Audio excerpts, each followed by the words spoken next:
ter como alvo isso.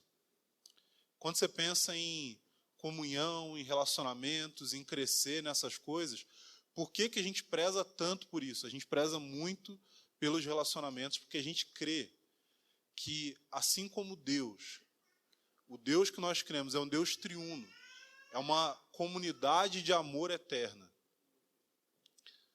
Nós também crescemos em semelhança com quem Deus é, quando nós vivemos em comunidade. E quando nós vivemos em comunidade, nós nos encontramos na presença dessa comunidade, do Pai, do Filho e do Espírito Santo. Então, por que a gente quer enfatizar relacionamentos? Porque a gente crê que esse é o meio que Deus designou para que a gente possa experimentar mais da presença dele. Não é porque a gente está carente, né? Como diz o poeta, né? Está carente, compra um Hammer. Gente, desculpa, mas é que a gente tem uma tendência a falar em memes de internet. Mas a gente vê muito hoje, porque esses dias fizeram um elogio muito interessante para a gente. Alguém falou que a gente é o papel higiênico de uma certa denominação, que eu não vou citar. E a pessoa que falou isso não é crente. Falou assim, vocês são o papel higiênico daquela igreja lá, né? Aí perguntou, né, por quê? Porque vocês vão só limpando. Vocês entenderam? Vocês entenderam, né? Mas, de fato, assim... Gente, eu sei que eu tô saindo um pouco do rumo aqui, porque a gente tem a pregação aqui de hoje, da série e tal, mas é um negócio que eu acho que é importante a gente falar.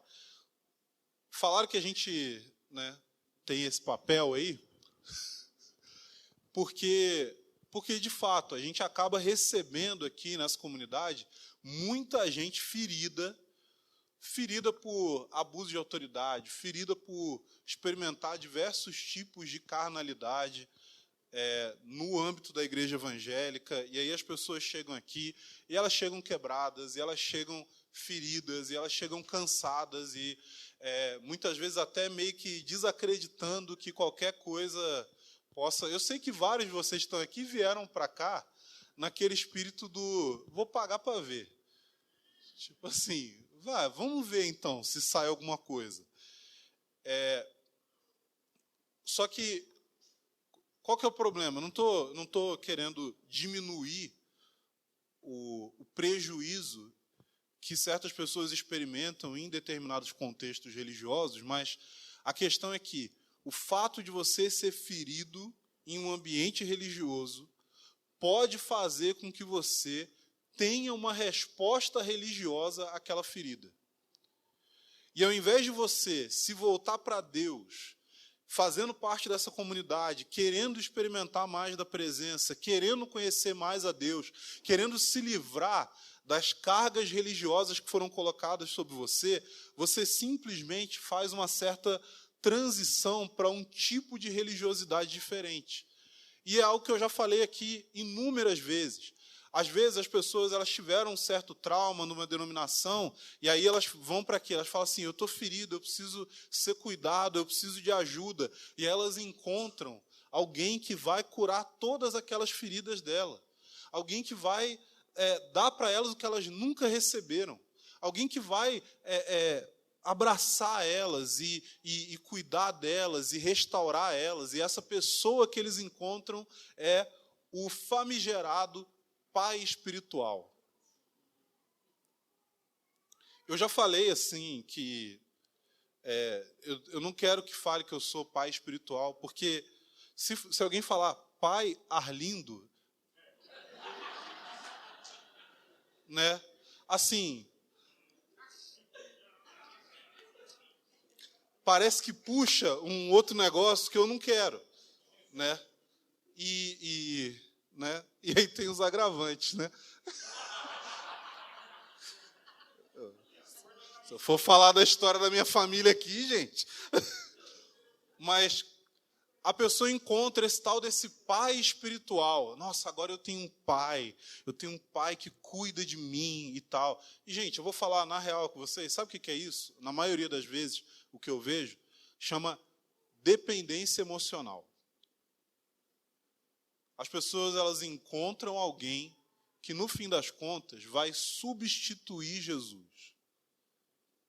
Vai substituir Deus na vida de alguém.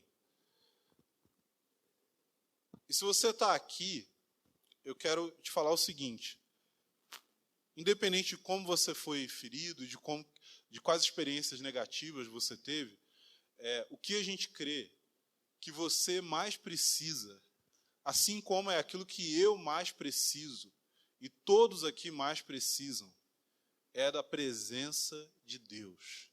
É conhecer a Deus. Você não precisa depender de seres humanos, porque todos nós estamos aqui para que nós sejamos companheiros em uma jornada na presença de Deus. Ok? Então, não me chama de pai Arlindo, ok? Que vai ficar ruim para mim essa história. Gente, então, vamos nos voltar aqui para a palavra. A gente está continuando aqui a nossa série em Romanos, e a gente está em Romanos capítulo 8, vamos ler hoje do versículo 18 ao 25.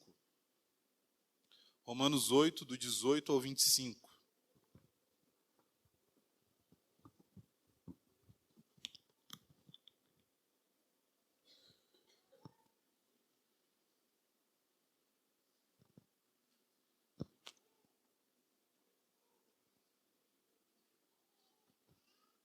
Então, vamos ler agora. Porque para mim tenho por certo que os sofrimentos do tempo presente não podem se comparar com a glória a ser revelada em nós. A ardente expectativa da criação aguarda a revelação dos filhos de Deus. Pois a criação está sujeita à vaidade, não por sua própria vontade, mas por causa daquele que a sujeitou, na esperança de que a própria criação seja libertada do cativeiro da corrupção, para a liberdade da glória dos filhos de Deus. Porque sabemos que toda a criação a um só tempo geme e suporta angústias até agora, e não somente ela, mas também nós, que temos as primícias do Espírito, igualmente gememos em nosso íntimo, aguardando a adoção de filhos, a redenção do nosso corpo.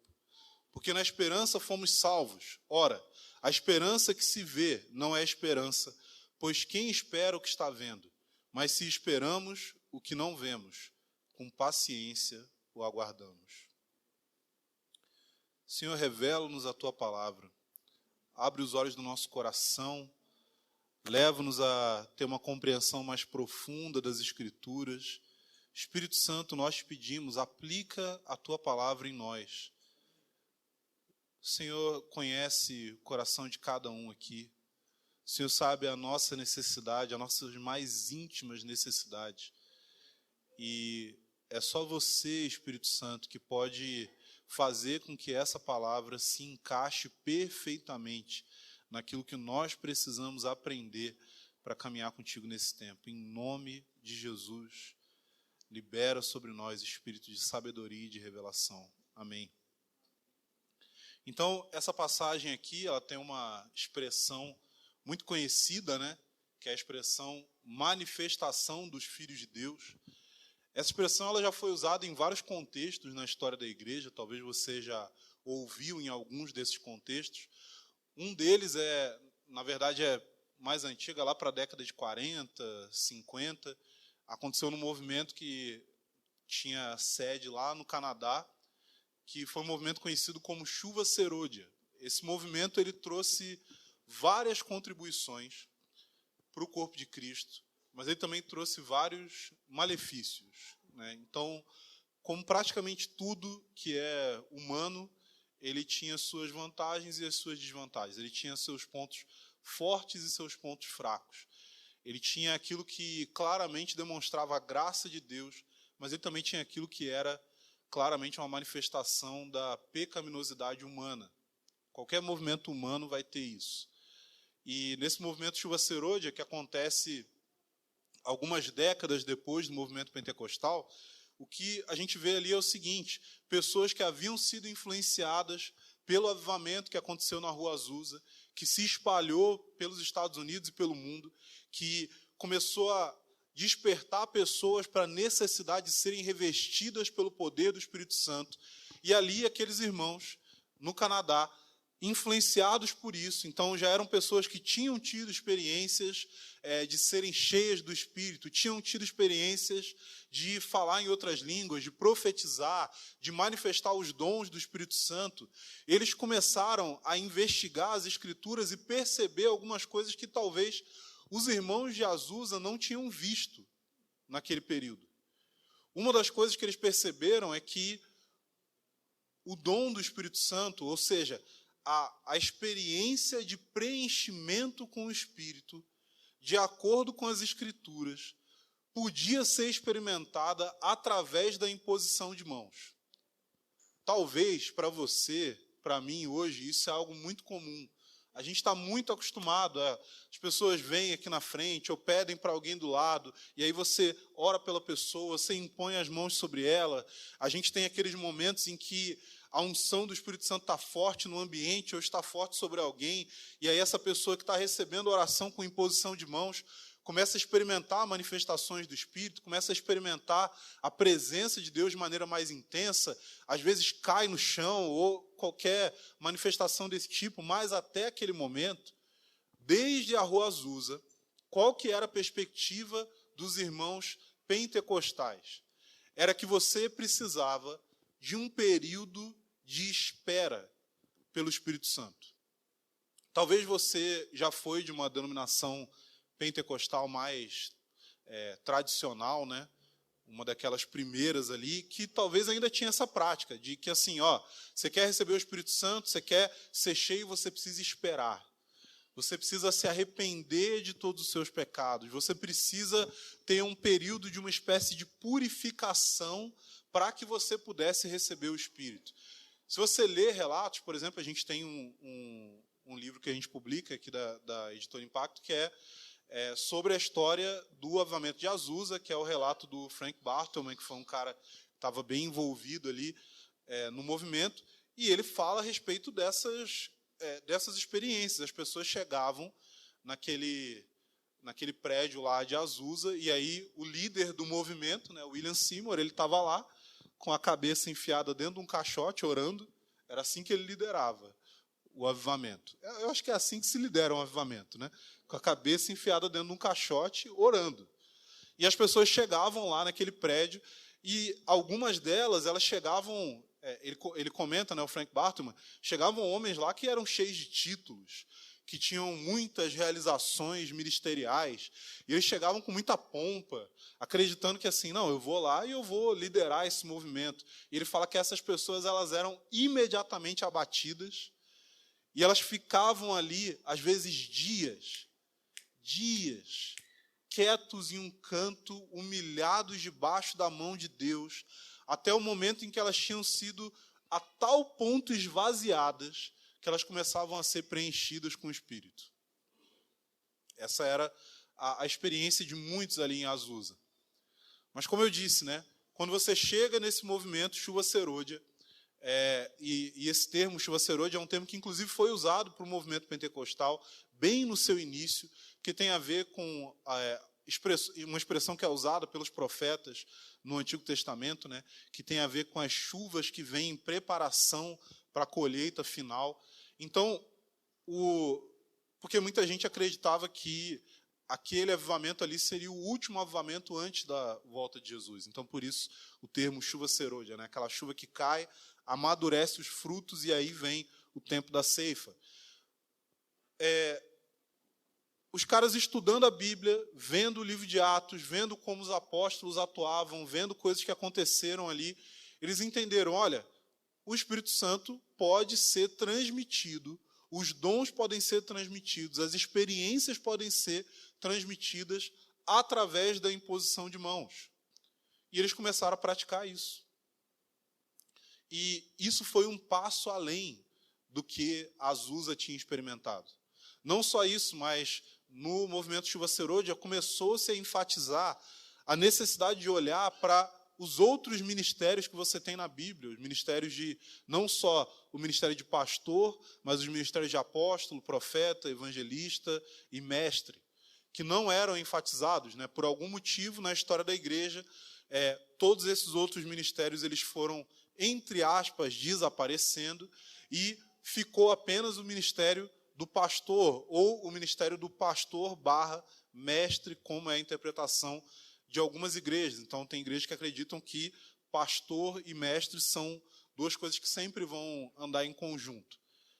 Mas, enfim, eles enfatizaram esses ministérios e começaram a falar de várias coisas, e essa é a parte boa. Eu sei que a parte dos ministérios, às vezes, não é muito boa, porque hoje, com esse negócio de apóstolo, tem apóstolo em tudo quanto é lugar, né? Você levantar a pedra, tem um apóstolo debaixo. Mas a questão é que eu creio que essa redescoberta das diferentes funções dentro do corpo de Cristo e tal, foi uma coisa positiva. Eu acho que nunca deixou de ter o ministério apostólico. Acho que você olha com atenção para a história da igreja, você vê homens como John Wesley, por exemplo, e eu acho muito difícil você não dizer que John Wesley foi alguém que teve uma movimentação apostólica dentro do corpo de Cristo. O problema é que, às vezes, as pessoas confundem os apóstolos como função em relação aos apóstolos que a gente tem na Bíblia. E aí, alguns desses apóstolos modernos creem que toda palavra que sai das suas bocas é inspirada por Deus. E aí você tem um problema. Aí você tem um problema. Porque a função apostólica não quer dizer necessariamente a função de ser aquele que tem palavras infalíveis da parte de Deus. Mesmo os apóstolos originais, com certeza eles falaram e escreveram muitas coisas que não estão na Bíblia. E por que elas não estão na Bíblia? Porque não eram coisas plenamente inspiradas por Deus. Mas o movimento Chuva Serôdia teve as suas heresias também. Algumas mais prejudiciais que outras, né? E uma das mais prejudiciais foi a doutrina da manifestação dos filhos de Deus. Essa doutrina, ela dizia, e se segura na sua cadeira aí, que, assim, talvez você vai ficar assustado, mas realmente dizia isso, eles acreditavam nisso, e eles achavam que era isso que ia acontecer. Mas eles pregavam que algumas pessoas que teriam uma espiritualidade superior, teriam o corpo glorificado antes da volta de Jesus. E elas iriam andar na terra... O que é isso, Caleb? Você falou aleluia? Eu estou falando um negócio que é errado. Presta atenção, cara.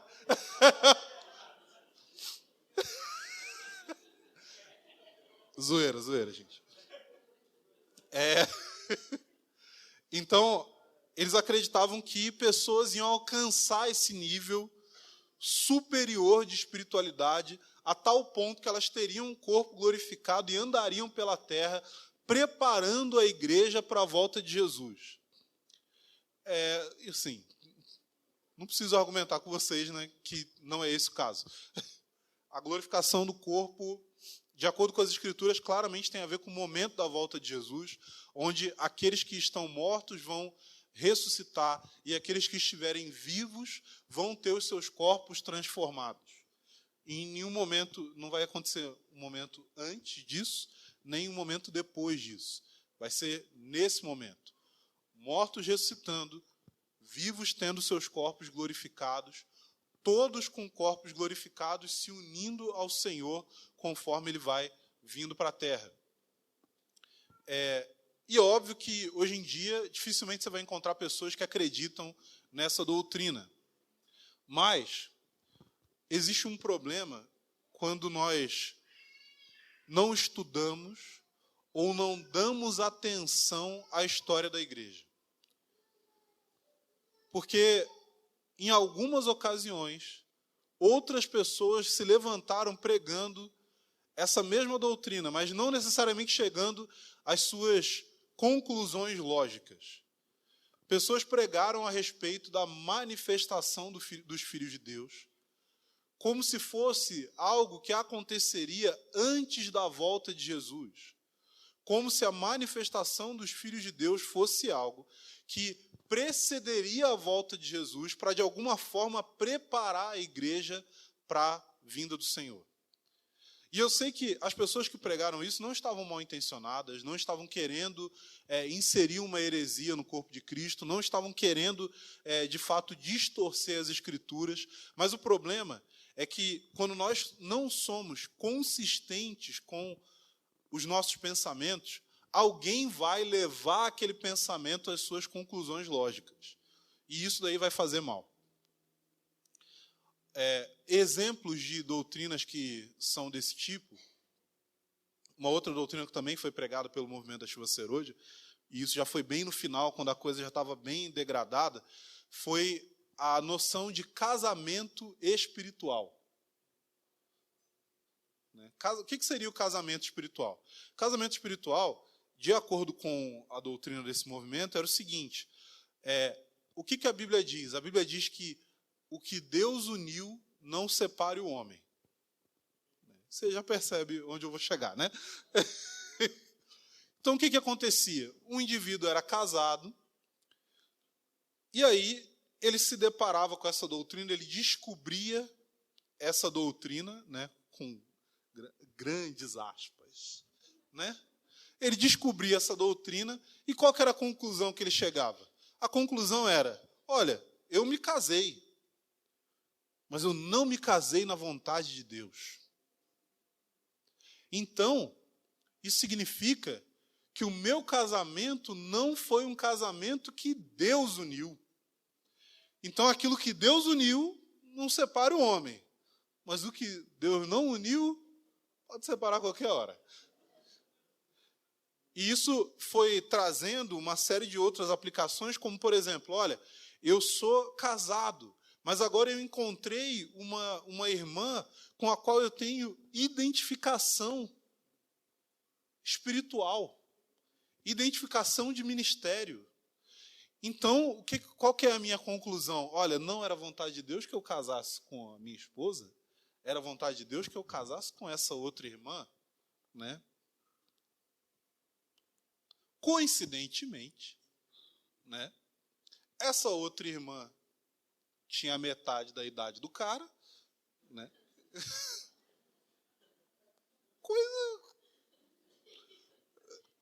Uma coisa acidental que acontecia, né? Dificilmente Deus unia o irmão com uma irmã feia. Não sei, tinha a ver com o casamento espiritual, essa parte, né? Eu uma vez perguntei para um cara que estava numa igreja que o pastor ele fez esse movimento, mas ele não deu essa desculpa, não. Ele só largou a mulher e casou com uma irmãzinha, né? Recém-saída do grupo de adolescentes da igreja, né? Aí eu perguntei, cara, você não acha isso absurdo, não? Aí a resposta dele para mim foi: irmão, a glória da segunda casa vai ser maior do que da primeira.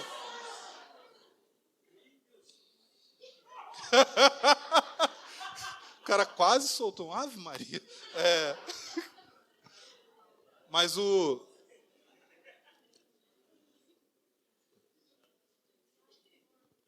gente, aí entra o que eu falei de levar às conclusões lógicas. Pode ser que alguém não fale, olha, tem casamento espiritual, e aí você precisa largar a sua mulher, e aí você precisa casar com outra, mas tem pessoas que vão falar que quando Jesus diz o que Deus uniu, não separe o homem, quer dizer que nem todo casamento foi Deus que uniu. Eu já ouvi isso. Outras pessoas vão dizer assim, não, porque o que Deus uniu não separe o homem. Então você precisa ser muito cuidadoso, irmão, para você casar dentro da vontade de Deus. Porque você pode se casar fora da vontade de Deus e aí a sua vida está acabada. Né? Não é que falam essa baboseira? Porque não faz sentido nenhum dizer isso. Não faz sentido biblicamente e não faz sentido lógico. Vou te explicar por que não faz sentido biblicamente. Porque a Bíblia não nos promete que Deus vai revelar cada um dos passos que nós devemos tomar na nossa vida. A Bíblia não diz que Deus vai revelar com quem você deve se casar, qual faculdade que você deve fazer, que lugar que você deve morar e nem que igreja você deve congregar. Tem gente que está numa igreja, que prega um monte de heresia, que tem um monte de imoralidade e fala assim, não, eu tô orando aí para ver se eu saio desse lugar. Sério? Tá bom, né? Você ora também para saber se é para pecar ou não? Então, a Bíblia não faz nenhuma promessa de que Deus ele vai revelar cada um desses aspectos da sua vida. A Bíblia não diz que Deus não pode falar esse tipo de coisa. Mas não existe uma garantia de que essa é a forma que você deve viver. E aí o outro problema é que quase todo mundo que quer buscar esse tipo de direção não quer buscar para ser fiel a Deus, quer buscar para fazer a vida dar certo. Você quer ter a garantia de que você não vai experimentar sofrimento. E aí eu quero te dizer o seguinte, olha, às vezes Deus fala com qual pessoa você deve se casar. Deus falou, por exemplo, com Oséias.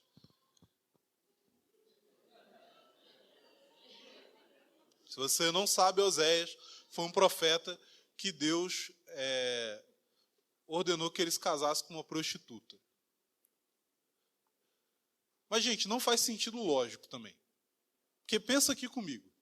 Se Deus determinou com quem você deve se casar, e ao mesmo tempo você tem a capacidade de estragar esse plano de Deus, então quer dizer que se uma pessoa, lá em 1827, uma pessoa da sua linhagem, né, ela foi lá e ela saiu da vontade de Deus, ela casou com quem ela não deveria casar, e aí a pessoa com quem ela deveria casar teve que casar com outra pessoa.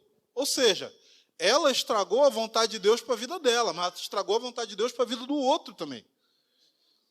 O que significa que esse seu ancestral casou fora da vontade de Deus, deu à luz um filho, que também é seu ancestral, que levou a sua existência hoje, em 2022. Existência essa que não é a vontade de Deus. E aí eu quero te perguntar o seguinte, é possível que todos os seus ancestrais casaram dentro da vontade de Deus? Se a vontade de Deus é uma coisa que você precisa encontrar, e que se você sair e desobedecer, isso vai descarrilhar toda a sua vida? Eu acho que não é possível logicamente.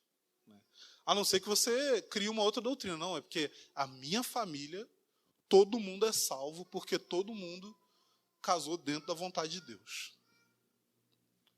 Mas se a sua, você nem existe para Deus.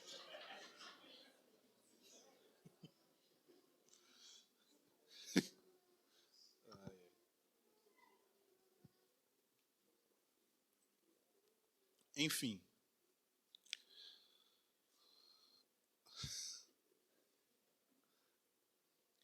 Alguém pode levar a sua pequena heresia à conclusão lógica dela. E a conclusão lógica da doutrina da manifestação dos filhos de Deus, principalmente pelo seguinte, gente, quando você lê essa passagem, se você interpretar corretamente o que essa passagem está dizendo, como? Usando as línguas originais? Não, só interpretação de texto no português. Só. Não precisa saber grego. É só você entender o seguinte, olha, vamos ler aqui a passagem novamente. Se você quiser, você pode abrir a sua Bíblia para ver se eu estou mentindo. Se eu estiver mentindo, pode levantar a mão. Vamos ler o que fala aqui, ó, do versículo 18 em diante. porque para mim tenho por certo que os sofrimentos do tempo presente não podem ser comparados à glória a ser revelada em nós. Então, há uma glória a ser revelada. A ardente expectativa da criação aguarda a revelação dos filhos de Deus. Então, a revelação, em algumas versões, a manifestação. Pois a criação está sujeita à vaidade, não por sua própria vontade, mas por causa daquele que a sujeitou, na esperança de que a própria criação seja libertada do cativeiro, da corrupção, para a liberdade da glória dos filhos de Deus. Então, você concorda comigo que, primeiro, a glória a ser revelada em nós, a revelação dos filhos de Deus e a liberdade da glória dos filhos de Deus, está falando da mesma coisa. Porque sabemos que toda a criação a um só tempo geme e suporta angústias até agora. Não somente ela, mas também nós, que temos as primícias do Espírito, igualmente gememos em nosso íntimo, aguardando a adoção de filhos. Percebe que a adoção de filhos tem uma relação com manifestação dos filhos, ou revelação dos filhos. O que é a adoção de filhos? Bom, a passagem, imediatamente após essa expressão, explica ela. A adoção de filhos, vírgula, a redenção do nosso corpo. O que seria a redenção do nosso corpo? A redenção do nosso corpo claramente diz respeito à glorificação do nosso corpo. Por quê? Porque nós fomos de fato salvos, porque nós fomos libertos da ira de Deus sobre o pecado. Nós fomos livres do escrito de dívida que havia contra nós diante de Deus como juiz do universo. Nós fomos declarados previamente. O juízo de Deus ele está no futuro. Deus ele vai julgar todas as coisas. Mas Deus ele antecipou esse juízo porque ele puniu os nossos pecados no seu Filho. Ou seja, aquela declaração do tribunal, culpado ou inocente, ela foi antecipada. Porque a punição foi antecipada. A dívida foi paga. Aquilo que era necessário para que o nosso pecado fosse de fato punido, como ele merecia ser punido, porque todos nós merecemos a punição do pecado, porque o nosso pecado é um pecado que ofende a Deus, e essa ofensa precisa ser punida. Mas ela já foi realizada na pessoa do Filho de Deus. Na cruz, o nosso pecado foi eliminado, foi redimido. A nossa dívida não existe mais. Mas a questão é que nós fomos salvos da ira de Deus que iria vir sobre nós.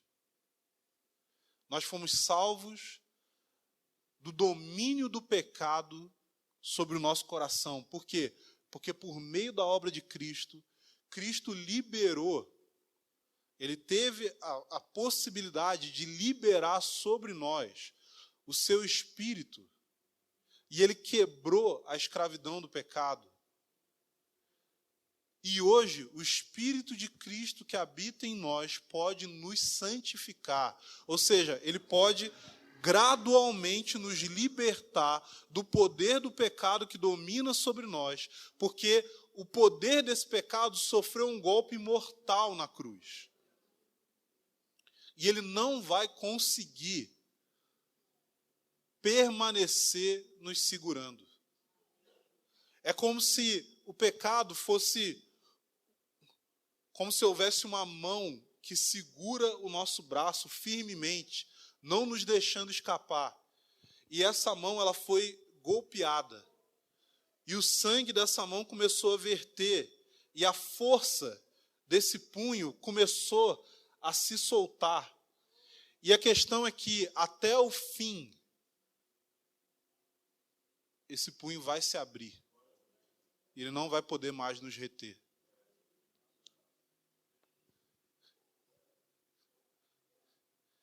Ele nos livrou do poder do pecado.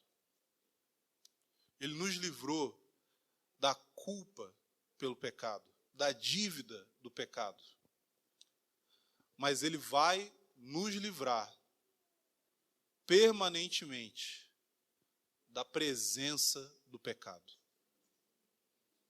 E isso é a adoção de filhos, isso é a redenção do nosso corpo.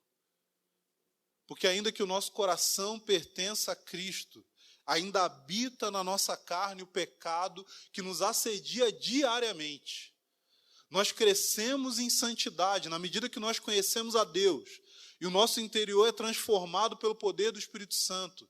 Mas mesmo aqueles que alcançaram os mais altos níveis de santidade, como eu já falei várias vezes aqui com vocês, gente, a jornada de crescimento em santidade não é uma jornada de se sentir mais santo. A jornada do crescimento de santidade é uma jornada de se tornar mais sensível ao pecado. Quanto mais você é santo, mais você percebe que você é pecador.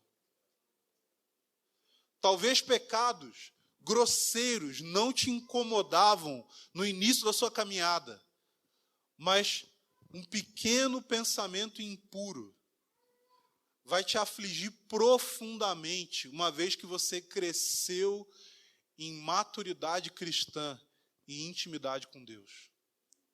No fim da sua vida, você vai se sentir muito mais pecador do que quando você começou a caminhar com Cristo, ainda que você seja, de fato, muito mais santo. Ainda que tenha muito mais de Cristo em você, quanto mais você tem dele, mais você se torna consciente do quanto dele que você não tem. Por isso, o cristão deveria ser um ser humilde. E a falta de humildade que o mundo ao nosso redor vê em nós é uma acusação objetiva a respeito da nossa falta de maturidade em Deus. Mas vai chegar um momento em que essa presença do pecado vai ser completamente eliminada. Vai chegar um momento em que esse pecado que ainda tenta se esconder nos cantos escuros da nossa alma, não mais vai estar ali. E nós vamos poder desfrutar da presença de Deus, sem essa mancha que nos aflige.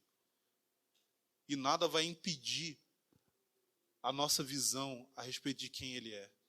Nós vamos ver quem Ele é face a face. E essa visão de quem Ele é vai também nos transformar em quem nós fomos criados para ser. Toda a criação foi sujeita à vaidade. A Bíblia diz aqui que não foi por causa dela mesma, mas por causa daquele que a sujeitou. Foi o próprio Deus que sujeitou a criação à vaidade. Foi o próprio Deus que amaldiçoou a terra por causa do nosso pecado. Mas Paulo aqui, ele traz uma personificação na criação, dizendo que a criação sofre angústia. Por quê? Porque o mundo ao nosso redor reflete o nosso estado atual. Porque o mundo ao nosso redor, ele tem um pouco ainda daquela glória que é transmitida a respeito de quem Deus é. Mas ele está manchado por um mau funcionamento, uma má ordenação.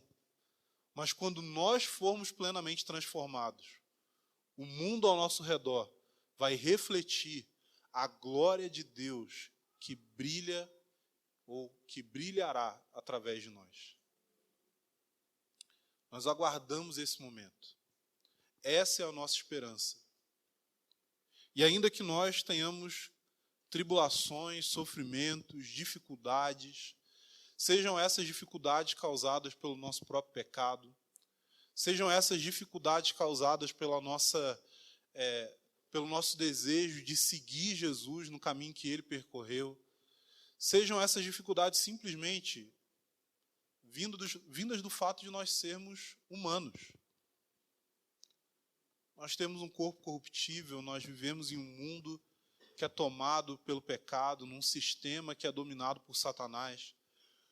Todos esses sofrimentos, sejam eles físicos, através de doença, através de acidente, através de qualquer tipo de deficiência que haja em nós, sejam eles sofrimentos psicológicos, através de acontecimentos que nos ferem profundamente, através da dor causada pelas más decisões que nós mesmos tomamos.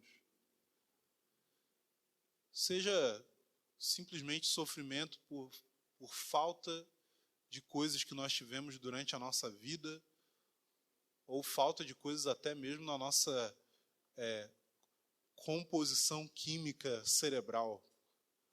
A questão é que todos esses sofrimentos, e você pode preencher essa lacuna com o que você quiser, pode ser sofrimentos por meio da nossa família, podem ser dificuldades que nós vemos caírem sobre pessoas que nós amamos, independente do tipo de sofrimento, ele não pode se comparar à magnitude da glória que vai se revelar em nós. Não tem nada que se compare. Não tem nada que se compare. Paulo ele vai chamar esses sofrimentos dessa leve e momentânea tribulação. Porque, de fato, diante da perspectiva da eternidade, a gente tem que se lembrar que essa vida é um sopro, que ela passa muito rápido, e que diante de nós há uma eternidade de glória e prazeres sem fim na presença do nosso Deus. Essa é a nossa esperança. E a gente tem que lembrar dessa esperança, não é só agora, gente. A gente tem que lembrar dessa esperança quando a gente está num trabalho que a gente não gosta, quando a gente está tendo falta daquilo que a gente gosta. A gente tem que lembrar dessa glória quando a gente tem que enfrentar as dificuldades impostas sobre nós pela vida, ou quando a gente tem que lidar com as consequências ruins das nossas próprias falhas. A gente tem que lembrar dessa glória na segunda-feira de manhã. A gente tem que lembrar dessa glória quando a gente sai de um dia cansativo e a gente está indo para uma reunião da igreja e às vezes a nossa vontade é falar assim, cara, eu não queria ir nessa reunião. Queria ir para casa, queria ver série, queria jogar videogame, queria, fazer alguma outra coisa, queria ficar sozinho. Mas aí o que vai mudar a nossa perspectiva é se a gente lembrar o seguinte, olha, eu estou indo para esse lugar, para estar com essas pessoas, porque eu preciso ser lembrado que há algo além daquilo que é possível ver. Não só eu preciso ser lembrado, mas eu preciso lembrar da minha tarefa de lembrar os meus irmãos de que há algo além disso. De que há algo além daquilo que eu posso ver, daquilo que eu posso tocar, daquilo que eu posso perceber com os meus sentidos hoje. E é essa percepção que vai alimentar a minha esperança. E é essa comunidade que vai viver juntos essa esperança até que chegue o dia da plena realização dela. Quando a gente estiver com Jesus e puder olhar para Ele, olho no olho, e puder dizer para Ele tudo valeu a pena para esse momento aqui. Amém? Vamos ficar de pé?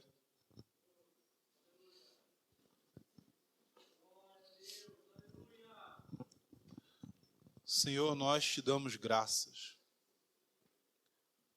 porque ainda que essa angústia, Senhor, ainda que esse gemido se expresse no nosso interior, muitas vezes apertando o nosso coração, o Senhor é a nossa esperança. O Senhor é a nossa rocha. Como nós cantamos aqui antes, nós queremos que as nossas raízes penetrem profundamente em Ti, para que nós estejamos firmes, para que nós possamos andar vendo o invisível, para que nós possamos andar em cima da esperança que o Senhor nos concedeu por meio da habitação do Teu Espírito Santo. Lembra-nos, Senhor, nos momentos difíceis, de quem Você é, e do que o Senhor fez por nós, e de que o Senhor mesmo aguarda o momento em que nós vamos novamente nos reunir. Em nome de Jesus, Senhor. Em nome de Jesus. Obrigado, Senhor. Começa a agradecer o Senhor nesse momento. Fala para Ele com as suas palavras. Se você tem coisas que estão te afligindo, comece a colocar diante do Senhor. Não tenha vergonha daquilo que talvez aperta o seu coração, faz com que você se sinta fraco, sem esperança. O Senhor, Ele sabe que nós somos pó. E Ele tem poder suficiente para firmar o teu coração nesse momento. Por isso, lança sobre Ele a sua angústia nesse momento. Fala com Ele. Fala com Ele. E se você está com o seu coração cheio de alegria, de esperança, de força nesse momento, comece a agradecer o Senhor. Senhor, obrigado. Obrigado porque o Senhor é poderoso o suficiente para me sustentar em momentos que estão além das minhas forças. Mas eu posso contar com o Teu poder, com a Tua força, com o Teu Espírito para firmar o meu coração. Aleluia. Aleluia. Vamos cantar mais uma canção juntos.